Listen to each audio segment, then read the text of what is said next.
Some like them hot, some like them cold. I like them both ways as long as there's booze in them. This is Grand Marnier Cranberry Sauce, and you are going to love it.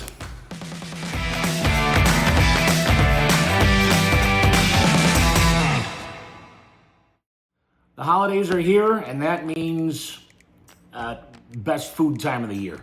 And one of my favorite side dishes for Thanksgiving and for Christmas is cranberry sauce.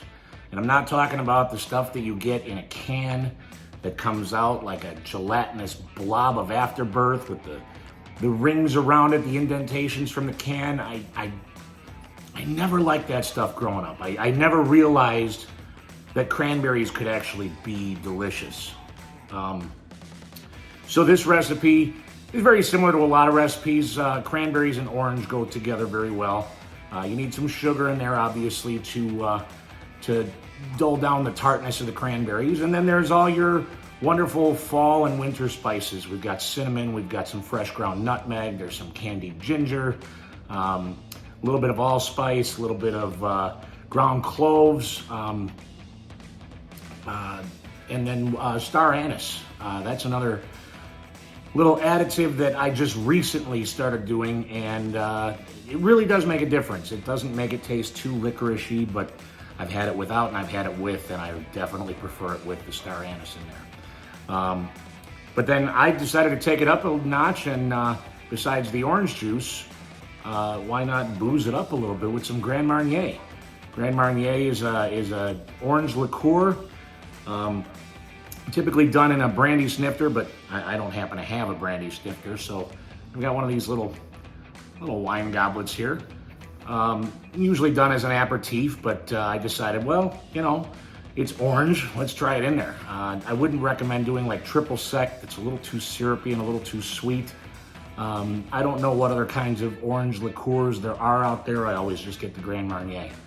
So let me show you how we put this together, and hope you enjoy and have a happy Thanksgiving. Let's get started. So this begins very simply. We'll move the Grand Marnier out of the way. I've got 2 pounds of cranberries that I've rinsed and pulled extra stems off in a colander.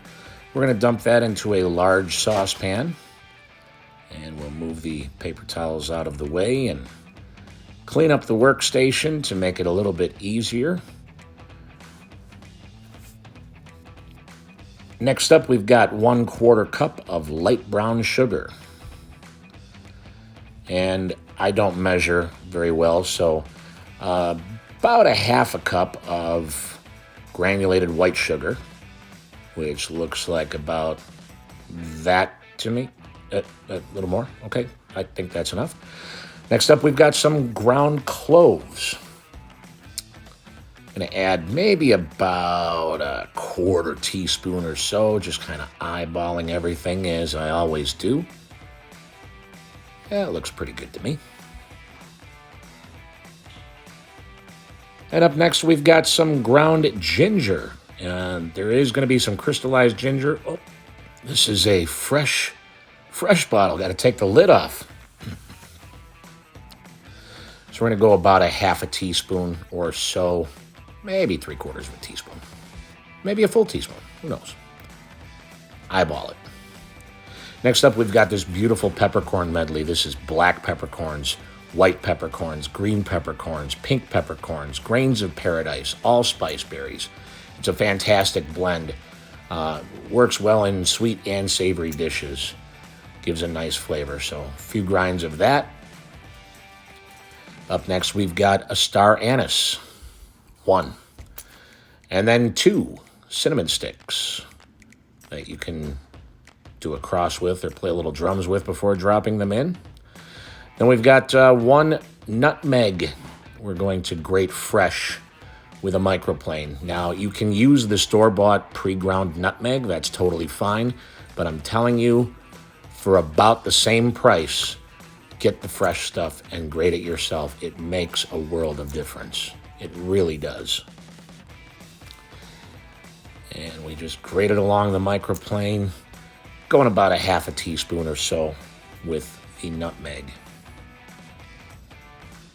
And right at this point, I can already smell. It has such a beautiful aroma. As a matter of fact, gratuitous little sniff there. Love it.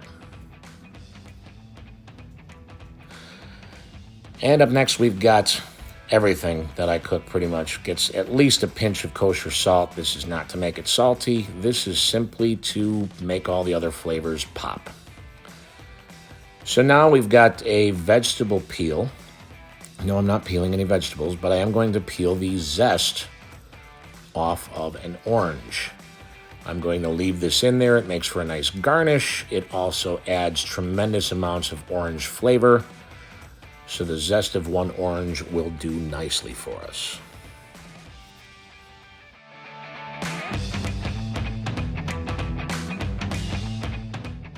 Sometimes the orange peel gets stuck in the zester and then goes flying off to the floor. See ya.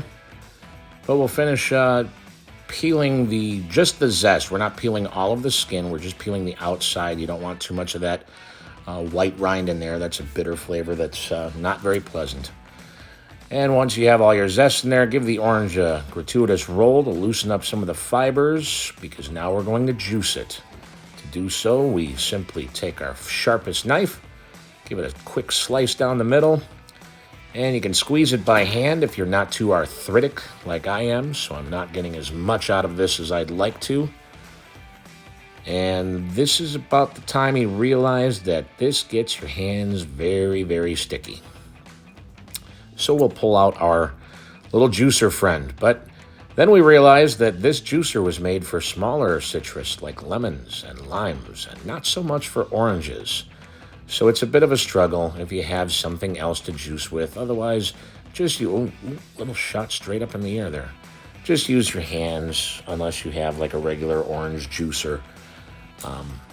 Get as much of the juice out as you can.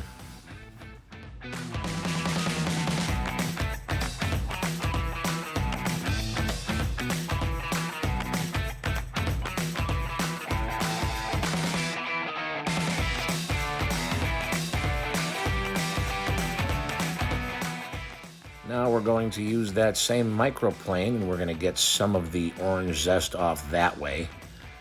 This just helps to get some of the zest divvied up amongst the entire dish. I do like to leave the peels in there, just the zest part of the peels, remember, not the whole peel. Another gratuitous roll and another nice slice down the middle, and I will spare you the difficulty I had with juicing this bad boy. And through the magic of cinema, everything has changed. Now we have my spice grinder up here with some crystallized ginger. We're gonna dump about a teaspoon in there. This is just a regular coffee grinder, but I use it to grind spices. Crystallized ginger you can find in any store. You can make it yourself, probably just easier to buy it store-bought. And we're gonna grind that up until it's a nice fine powder. And we're gonna add that in. This will add some more sugar, some sweetness, and a little bit more of that ginger bite. It takes a few minutes. Yeah, patience. You'll be fine. Okay, and now if I can get the top off, if I can pound, there you go. Just pound it until we can get that. There we go. Okay, it's off. Now you can see all that beautiful powdered crystallized ginger, and it's basically just dried ginger and sugar. A little too much in there, so I'm only going to add about half of it. We don't want to make this ginger cranberry sauce. And now we add the Grand Marnier. This just adds a beautiful orange depth of flavor. Helps to take some of the tartness out of the cranberries. It still remains tart. Grand Marnier isn't very sweet, but it does have a rich orange. Oh, a shot for the chef. There you go. It does have a nice rich orange flavor. So we don't quite have enough liquid in there, so this is when we decide, hey, why not add a little bit more orange juice, because I only bought 2 oranges. So maybe, I think maybe a half a cup, 3/4 cup, however much you need, just to get it. You don't want everything completely submerged, but you don't want too much dry area either. Shake it vigorously, and pour it on in and just kind of eyeball it. And you'll see in a second how much liquid needs to be in there to make this fantastic.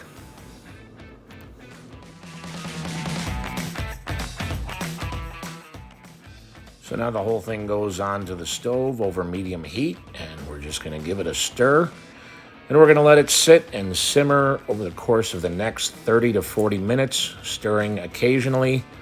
And I will let the magic of time-lapse camera show you exactly what happens during that time. So enjoy.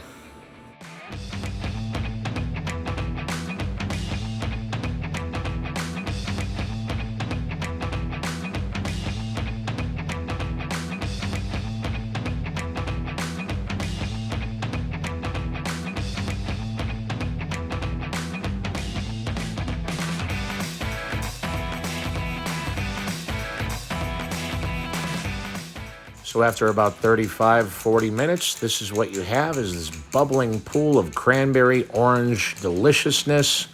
It smells so good.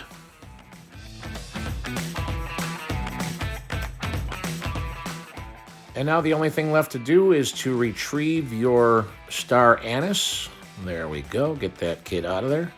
And you could pull out a couple of your orange rinds. I like to leave a few in. Again, just added flavor, added garnish. I wouldn't eat them.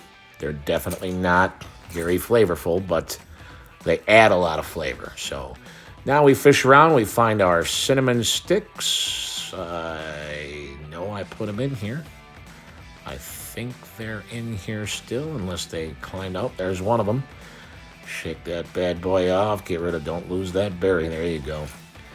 And now we retrieve our other cinnamon stick, which it seems to be swimming away from me. It's I did put in 2, right? Y'all saw me put in 2 cinnamon sticks. I know it's in here somewhere. Where the hell is this last cinnamon stick? This is unbelievable. Why can't I find this cinnamon stick? Wait, wait, nope. Yeah, Eureka! I found it. There it is. Get rid of that bad boy, too. And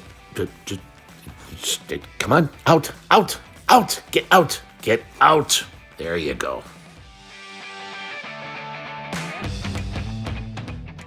So I figured, why not serve it up in the same glass that I just drank my Grand Marnier? And what's the harm in putting another little grating of fresh nutmeg on there? I don't see anything wrong with that. Now, this is great hot. It's great cold. If you prefer it cold, just let it come to room temperature, put it in an airtight container, throw it in the fridge. It'll be good in a couple hours, or even better the next day. So let's go ahead and get a taste of these. And, I still like them hot, so it is hot. Got to blow on it. Let's get that taste going. And there's the eye roll that tells you that it's delicious. Please make this dish. Like and subscribe. Thanks for watching. I hope everyone has a very happy Thanksgiving. And promise me, don't eat boring food. Thanks again for watching. We'll see you on the next one. Bye-bye.